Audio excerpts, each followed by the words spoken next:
Good morning student, मैं हेमंत शर्मा आज आपके लिए लेकर के आया हूँ एक नया टॉपिक इंग्लिश ग्रामर का।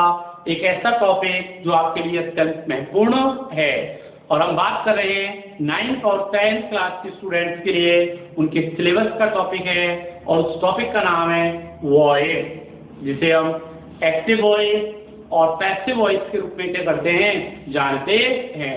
तो डियर स्टूडेंट, इस वीडियो को आपको ध्यान से देखना है। इस वीडियो में मैं आपको एक्टिव वॉइस और पैसिव वॉइस के बारे में इंफॉर्मेशन दूंगा। तो स्टार्ट करते हैं हम वॉइस।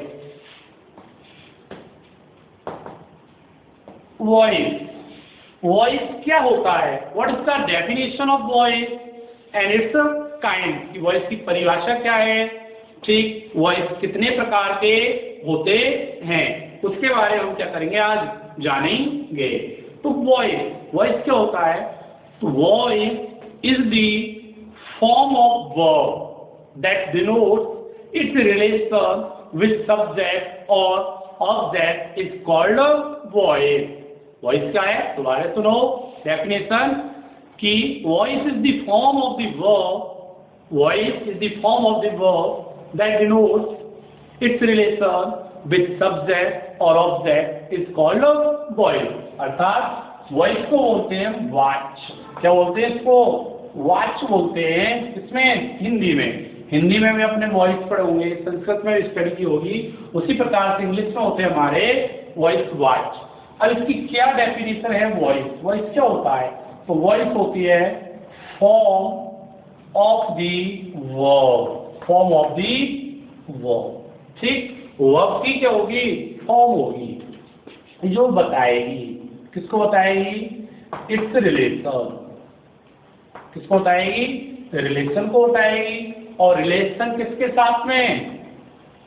किसके साथ में रिलेशन? सब्जेक्ट और ऑब्जेक्ट। तो वो कहलाता हमारा वॉइस। तो ये वॉइस की डेफिनेशन होगी कि voice is the form of the verb, voice is the form of the verb that denotes its relation with subject or object is called a voice। आई समझ में? मैं रिपीट करता हूं कि voice is the form of the verb that denotes its relation with subject or object is called a voice। अर्थात voice क्रिया का वह रूप होता है जो हमें ये बताए कि सब्जेक्ट के लिए कुछ किया गया है या फिर किसके लिए किया गया है, ऑब्जेक्ट के लिए कुछ किया गया है, वो वॉइस कहलाती है। तो आई होप कि आपके वॉइस की डेफिनेशन अब क्लियर हो गई होगी। अब हम बात करते हैं आगे, ठीक, और आगे चलते हैं तो वॉइस के टाइप्स की बात करते हैं कि वॉइस कितने प्रकार की होती है। तो वॉइस के 2 टाइप्स होते हैं। हम बात करते हैं वॉइस के टाइप्स की। तो फर्स्ट होता है एक्टिव वॉइस, एक्टिव वॉइस, और सेकंड होता है पैसिव वॉइस। एक्टिव वॉइस और क्या? Passive voice. ठीक, फर्स्ट वन एक्टिव वॉइस और सेकंड वन पैसिव वॉइस। तो वॉइस के 2 प्रकार होते हैं, 2 टाइप्स के होते हैं। पहला होता है एक्टिव वॉइस और दूसरा होता है पैसिव वॉइस। तो डियर स्टूडेंट, आपकी एग्जाम में 9th 10th में एक्टिव वॉइस आएगा, उसका हमें क्या बनाना होगा? पैसिव वॉइस बनाना होगा। तो एक्टिव वॉइस आएगा, उसका पैसिव वॉइस बनाना है। कैसे हम पैसिव वॉइस बनाएंगे? उसको बनाने से पहले हमें जानना होगा, किसके बारे में जानना होगा? एक्टिव वॉइस के बारे में जानना होगा कि एक्टिव वॉइस होता क्या है, किसे कहते हैं, कैसे पहचानेंगे आप कि भाई एक्टिव वॉइस है या पैसिव वॉइस है, या पैसिव वॉइस है या एक्टिव वॉइस है, उसे कैसे जानेंगे? तो देखो, अब बात करते हैं एक्टिव वॉइस की। तो एक्टिव वॉइस को हिंदी में बोलते हैं कर्तृवाच, अर्थात ऐसे सेंटेंस जिसमें सब्जेक्ट की प्रधानता हो, जिसमें डोमिनेंट हो। और कौन हो डोमिनेंट? सब्जेक्ट डोमिनेंट हो, वो कहलाते हैं एक्टिव वॉइस। और ऐसे सेंटेंस जिसमें कौन डोमिनेंट हो? ऑब्जेक्ट डोमिनेंट हो, वो कहलाते हैं पैसिव वॉइस। तो सबसे पहले हम डेफिनेशन की बात करते हैं एक्टिव वॉइस की।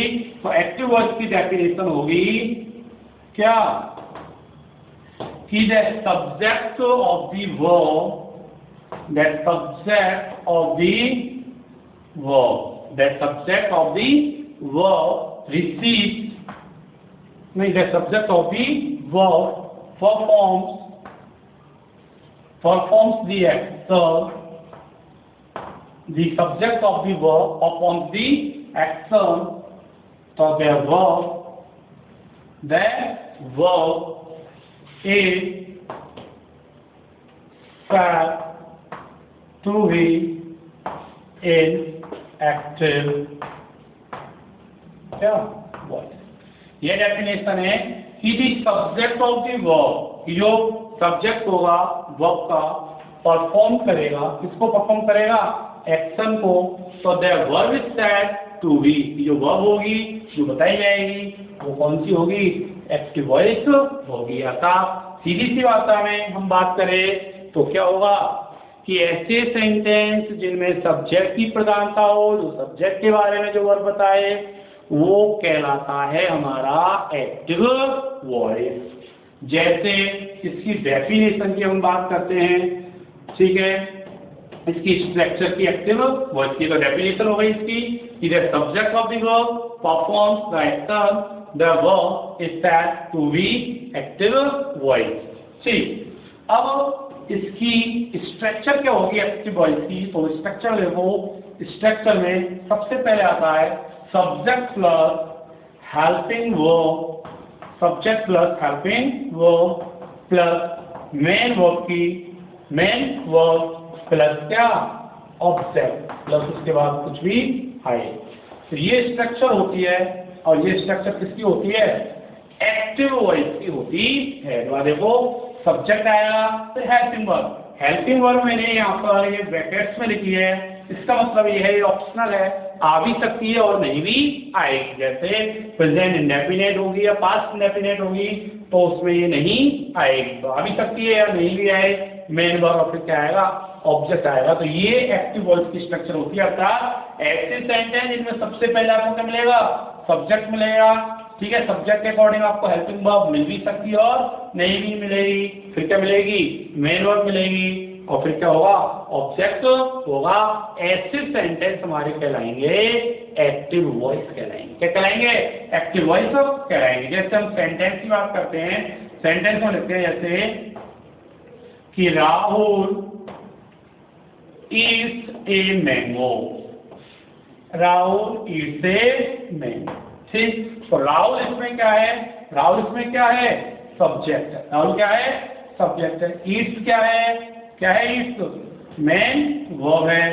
ए मैंगो क्या है, ऑब्जेक्ट है। तो स्ट्रक्चर होगी, देखो राहुल सब्जेक्ट आ गया, मैंने बताया हेल्पिंग वर्ब आ भी सकती है और नहीं भी आएगी, उसके बाद क्या आएगी, ये मेन वर्ब आएगी और मैंगो क्या आया, ऑब्जेक्ट आ गया। तो ऐसे सेंटेंस हमारे क्या कहलाएंगे, एक्टिव वॉइस कहलाएंगे। आगे समझ में, ठीक है, कि राहुल सब्जेक्ट हो गया, ईट्स हमारी मेन वर्ब होगी और ए मैंगो हमारा क्या हो गया, ऑब्जेक्ट हो गया। था ऐसे सेंटेंस जिसमें किसकी प्रधानता हो, इस सब्जेक्ट की प्रधानता हो, वो हमारे एक्टिव सेंटेंस कहलाते हैं, एक्टिव वॉइस कहलाते हैं। अब हमारे साथ में समस्या है कि हम कैसे आइडेंटिफाई करेंगे, कैसे पहचानेंगे भाई एक्टिव वॉइस है या पैसिव वॉइस है।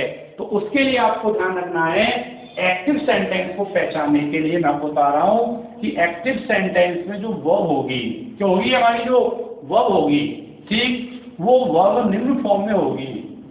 एक तो होगी फर्स्ट फॉर्म में, एक होगी फर्स्ट फॉर्म के साथ में क्या आएगा, उसमें एस, ई एस या फिर क्या आएगा, आई एस आएगा, या फर्स्ट फॉर्म में क्या मिलेगा आपको, आई एन जी मिलेगा, या फिर क्या मिलेगी, वो मेन वर्ब की सेकंड फॉर्म में होगी और थर्ड में होगी तो आपको ये मिलेगा 3H।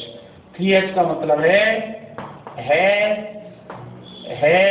और है, साथ में वर्ब की क्या, थर्ड। 3 का मतलब थर्ड, H का मतलब है और है। ठीक, ये चीजों से आप आइडेंटिफाई करोगे कि ये क्या है, एक्टिव वॉइस है। दोबारा देखो, मेन वर्ब की फर्स्ट फॉर्म आए, ठीक, या फर्स्ट फॉर्म में एस, ईएस, आईएस ऐड हो, जुड़ा हो, या फिर फर्स्ट फॉर्म में क्या हो, आईएनजी हो, या फिर मेन वर्ब की केवल क्या हो, सेकंड फॉर्म हो, या फिर हैव और हैड के बाद में क्या है, थर्ड फॉर्म आए, तो वो हमारी एक्टिव फॉर्म होगी, अर्थात एक्टिव वॉइस होगी। इससे आप पहचान सकते हो। तो समझ में आ गई होगी। दोबारा से देख लेते हैं हम एक्टिव वॉइस के बारे में। कल जो पढ़ा हमने वॉइस की बात की थी, वॉइस के बारे में बताया कि voice is the form of verb that denotes its relation with subject और ऑब्जेक्ट। ठीक, there are two types of voice, first one active voice and second one passive voice. Active voice, the sentence of the verb performs the action is called active voice। ठीक, structure subject plus helping verb, ठीक, main verb plus object।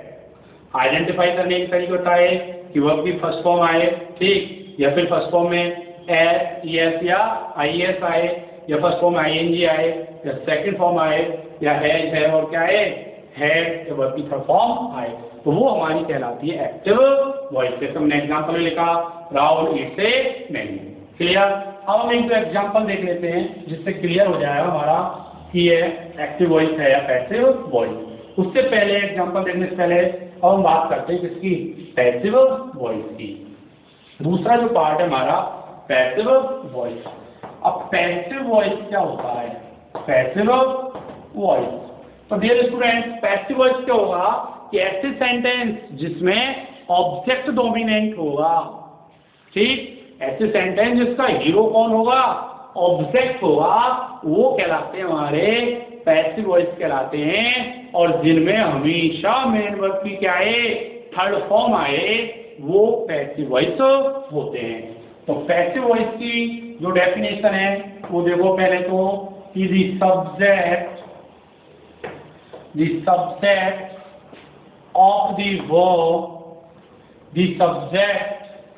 the verb receives, the subject of the verb receives the action, receives the action, the subject of the verb receives the action, so the verb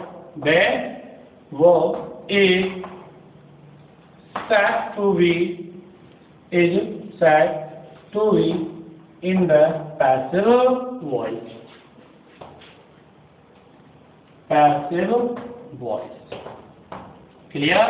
कि the subject of the verb, कि जो subject होगा verb का receive करेगा, किसको receive करेगा, action को। उसमें परफॉर्म होता था, इसमें रिसीव, तो the verb is said to be in the passive voice। अब हम इसकी स्ट्रक्चर की बात करते हैं कि पैसिव वॉइस की स्ट्रक्चर कैसी होगी, कैसे हम उसको पहचानेंगे। तो पैसिव वॉइस की स्ट्रक्चर ये होती है, ऑब्जेक्ट प्लस हेल्पिंग वर्ब, इसमें वी प्लस मेन वर्ब की थर्ड फॉर्म और प्लस वाई लगा करके क्या, सब जेड। ठीक, ऑब्जेक्ट आएगा। पैसिव वॉइस की स्ट्रक्चर है कि हमेशा आपको सबसे पहले क्या मिलेगा, ऑब्जेक्ट मिलेगा, फिर आपको हेल्पिंग वर्ब मिलेगी। ठीक, वी और वी, ये मैंने ऑप्शन लिखे, आ भी सकते हैं और नहीं भी आएंगे। और मेन वर्ब की हमेशा क्या मिलेगी, थर्ड फॉर्म मिलेगी। उसके बाद में वाई लगा करके क्या आएगा, सब्जेक्ट आएगा। अब वीन कब आएगा, जब एक्टिव वॉइस में आईएनजी फॉर्म आएगी। मैंने बताया था ना आपको कि क्या है, फर्स्ट फॉर्म हो, फर्स्ट फॉर्म साथ क्या हो, आईएनजी हो, तो आपको पैसिव वॉइस में आईएनजी की फॉर्म की जगह लिखना है वी, हम बताएंगे। और वी कब आएगा, जब 3H का मतलब है और क्या है आए। और वी कब आएगा, जब कोई क्या है, मॉडल आए। क्या है, कोई मॉडल वर्ब आए, जैसे कैन, विल, शैल। ठीक, ये आए तो क्या आएगा, वी ई। तो ये हो गई पैसिव वॉइस की स्ट्रक्चर। देखो, object plus helping verb plus V और वी, यदि आईएनजी आए तो वी, ठीक। 3S हैज हैव हैड आए तो वी, और मॉडल आए सेल विल कैन वुड तो वी, प्लस मेन वर्ब की क्या थर्ड फॉर्म, उसके बाद में वाई लगा करके सब्जेक्ट। तो ये हुई एक्टिव वॉइस और पैसिव वॉइस। अब पैसिव को कैसे पहचानेंगे? एक्टिव को पहचानने का तरीका मैंने आपको बताया कि वर्ब की फर्स्ट फॉर्म मिलेगी, फर्स्ट फॉर्म में एस, ईएस, आईएस मिलेगा, या हैज हैव हैड के बाद में क्या मिलेगी? वर्ब की थर्ड फॉर्म मिलेगी, या फर्स्ट फॉर्म में आईएनजी मिलेगा। तो इनसे हम आइडेंटिफाई करते हैं किसको? एक्टिव वॉइस को। अब पैसिव वॉइस का कैसे पता लगाओगे आप? तो पैसिव वॉइस का पता लगाने के लिए हमारे पास मैंने आपको बताया कि पैसिव वॉइस में क्या आएगी? हमेशा वर्ब की थर्ड फॉर्म आएगी। तो थर्ड फॉर्म तो आएगी, लेकिन थर्ड फॉर्म कैसे कैसे होगी वो आपको देखना है। अब थर्ड फॉर्म में क्या मिले आपको? वीन मिले। क्या है? वीन आए, जैसे वीन, ठीक है। उसके बाद में क्या आ जाए? वी आ जाए, या फिर क्या है आपको? वीन आए, ठीक है। ध्यान रखना है, वीन थर्ड आए, वी थर्ड मिले, या वीन थर्ड मिले, तो वो पैसिव वॉइस होगी। क्या होगी? Passive voice. उसके बाद इज, एम, आर और वॉज और वॉज, ध्यान रखना। एक तो होगी been third, V third, been third. एक हो जाएगी इज, एम, आर थर्ड और वॉज वर थर्ड। तो वो क्या होगी? Passive voice. क्या होगी?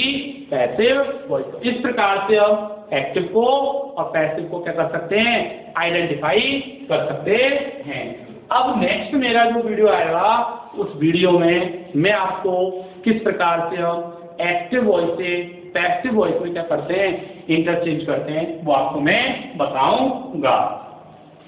ठीक, उससे पहले आपने बताया कि जो पैसिव वॉइस है उसकी हम एक एग्जांपल देखते हैं। जैसे a mango is eaten while क्या राहुल। हमने जो एग्जांपल पढ़ा था एक्टिव वॉइस का, उसमें ए मैंगो क्या हो गया? ऑब्जेक्ट हो गया। इज क्या होगी? हेल्पिंग वर्ब हो गई। कैसे आई, क्यों आई, हम भी पढ़ेंगे। ठीक, ये मैंने बताया ऑप्शनल है। बीन कब आया? जब आई आता, आई नहीं आई। ठीक है, बीन कब आता? जब है जाए बैड आते नहीं आए, बी मॉडल आता नहीं आए, तो इनको नहीं लिखेंगे। सड़कों हमने लिख दी क्या? ईटन और भाई लगा करके लिख दिया क्या?